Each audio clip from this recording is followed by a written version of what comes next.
গাজীপুরের কাপাসিয়া উপজেলার পাচুয়া গ্রামের শাপলা বিলে নৌকাডুবির ঘটনায় 2 কিশোরের মর্মান্তিক মৃত্যু হয়েছে। শুক্রবার 1 আগস্ট সকাল 9টার দিকে বাউনপাড়া এলাকায় এ দুর্ঘটনা ঘটে।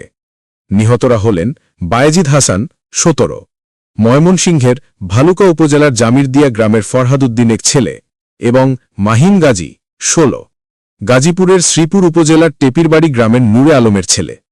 স্থানীয় সূত্রে জানা গেছে 5 বন্ধু মিলে শাপলা বিলে ফুল দেখতে যান। তারা একটি ছোট নৌকা ভাড়া করেন।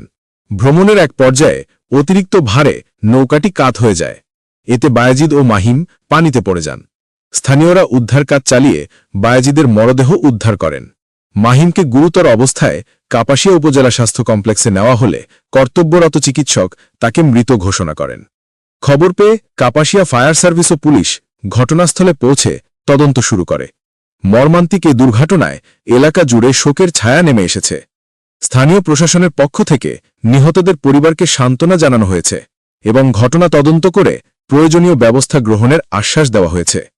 এই ঘটনা আবারও মনে করিয়ে দিল পর্যটন স্পটগুলোতে পর্যাপ্ত নিরাপত্তা ব্যবস্থা নিশ্চিত করা কতটা জরুরি।